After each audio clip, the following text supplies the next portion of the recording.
What's up, guys? We are back with episode 5 of Demon Slayer today. This one is called My Own Steel.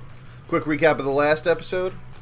We had our main hero, Tanjiro, just murk that arm-full puddle of mud out there that was just disgusting and needed to go. And I think he's gone. And also we found out that those two other kids were like ghosts or something like that. So, that the arm dude killed, nonetheless. Oh my god, could you imagine if there was a dude like that made out of feet, though?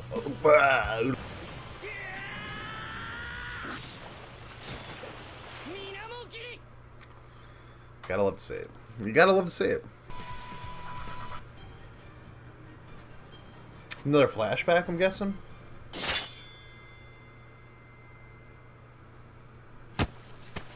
Ooh. Ooh. The squishy falling, hitting the ground sound is just gross but satisfying.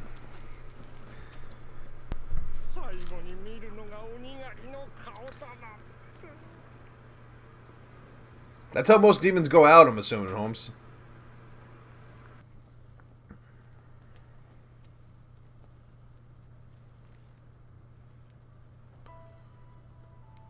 It's so odd. There's like this like weird emotional, like spiritual connection between the demon and the demon hunter, it seems. That's why. Respect for all dead because of rebirth.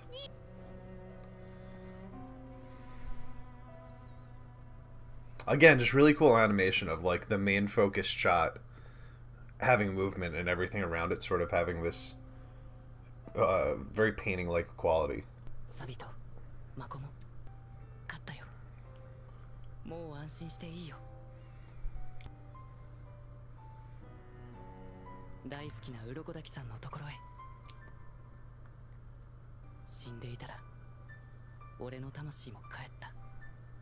I just loved... Oh, that looks so cool.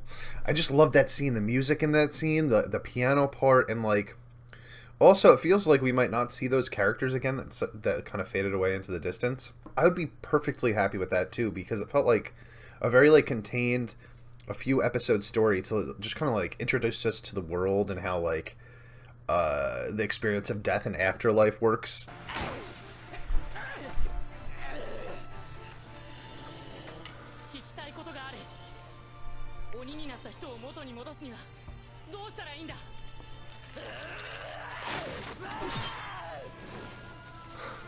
I mean, why would the demon answer that question? But I appreciate that he's asking. Instead of killing him, you should like take one and like tie it down and torture it until it answers the question. Although I don't even know if they would know that answer, right? What do you smell? It's like never good. This time it might be. But that's the shit that keeps demons away, right? I gotta say, I really like the voice actor for Tanjiro. And I'm wondering now what the dub sounds like. Don't worry, I'm not gonna like switch over to the dub, but I am curious.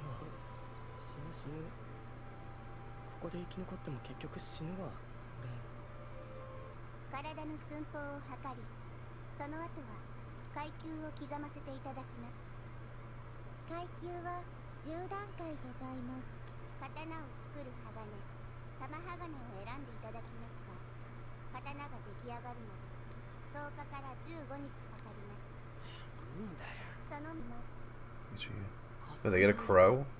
They get a crow and a sword? That's pretty cool. I would name the sword Crow and the crow sword.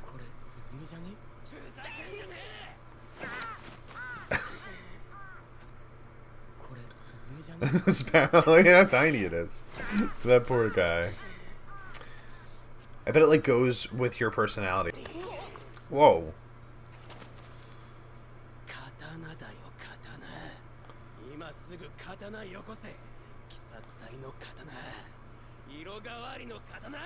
Yeah, I feel like this guy is gonna use it for evil. Don't give him shit.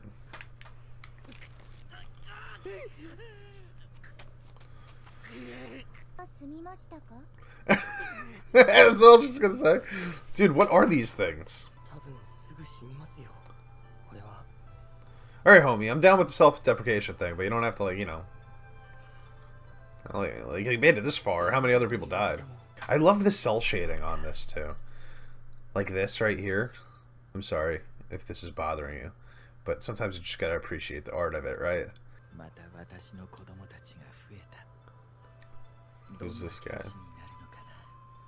I have a DTA attitude for this show for some reason. Like, I feel like everybody's about to turn on us.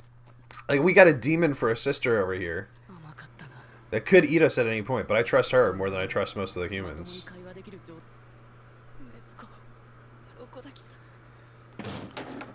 Oh, she's awake! Yes! About time. She just kicked down the goddamn door, though. She could sense him coming, I bet.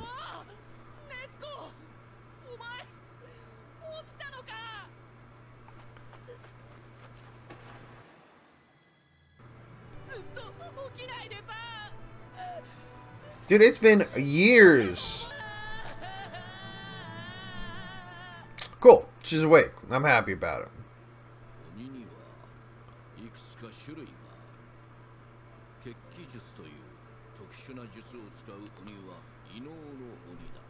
I wonder what special abilities means, though. Like invisibility? Flying?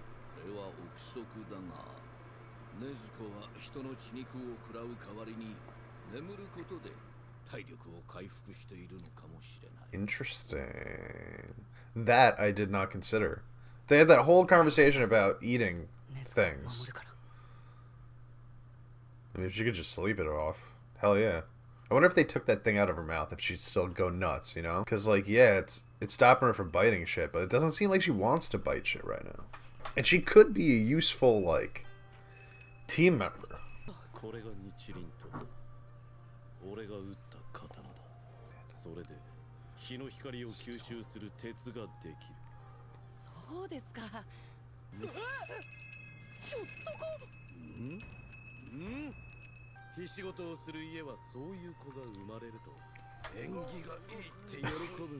Don't do that. What the hell? Get out of here, bro.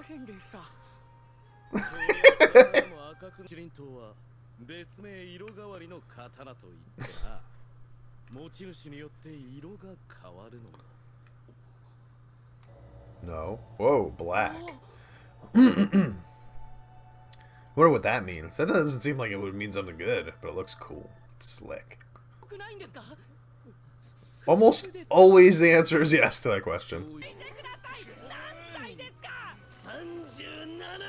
Oh, damn, he's my age. I mean, I do that too. To strangers, mostly.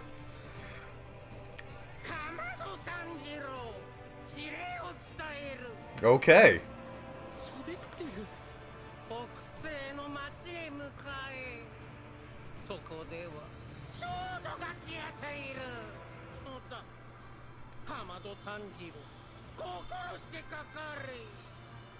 Awesome. I am ready to get into this, dude. Let's go. Let's get this bitch. And take your girl with you. Take Nezuko with you.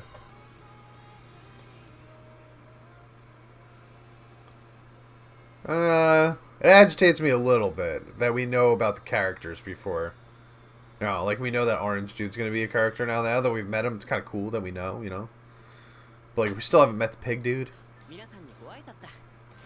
This is the chaser. It's the orange juice that you drink after the shot of vodka. You know what I mean? It's like nice and sweet. Helps everything go down better. I gotta say, I was a big fan of that episode too. The thing that I love so much about that episode in particular was, like, again, I talked about this, like, it's the rule building and then adhering strictly to the rules of the world. Like, it's going to take us 10 to 15 days for you to, so you're going to get to pick your ore to build, so that we can build this, you know, sword for you. It's going to take 10 to 15 days. So then he, like, goes home, and it takes him a while to get the hell home because he's mad far away. And he's, like, carrying all this heavy shit. Finally gets back. Sister wakes up, and they drop off the sword. There it is. We get to actually see the conclusion of the building of this sword in, like, a logical amount of time. You assume that it would have taken for him to get home and stuff like that. And then we get to, like, the special abilities of the sword, right? Like, it's going to change colors to what, like, here's what it does. It, like, it grabs the sun or whatever they said about it. But it's also, like, it changes colors to fit, like, the particular person. Like, everything is so specified. You know what I mean? Like, And it seems like such a stupid thing to harp on, but for me it's like really cool, like wrestling, you know, I'm a big wrestling fan. And always have been. And I love the fact that they have like names for their signature moves and like different attire that they wear for different fights because, like, you know, whatever reason, it's like all that stuff, the extra stuff that goes into creating the worlds that we love. That's the stuff that really pulls me in. So it's like, so far the main story has been, you know, Nezuko got turned into a demon, and he's trying to become a demon slayer so that he could kill demons and find out how to cure her, right? Like, that is the story, but it's all the elements, like, and I talked about this last time with the demons, right? That they all have their own, like, defined abilities and, like, characteristics. Like, that, again, is just part of this whole world that is being fleshed out that, like, I really feel like I could get immersed into because the rules that exist and because of the details that they put in there. And all just makes you feel like it's legitimate versus just like being done on the fly or whatever, you know?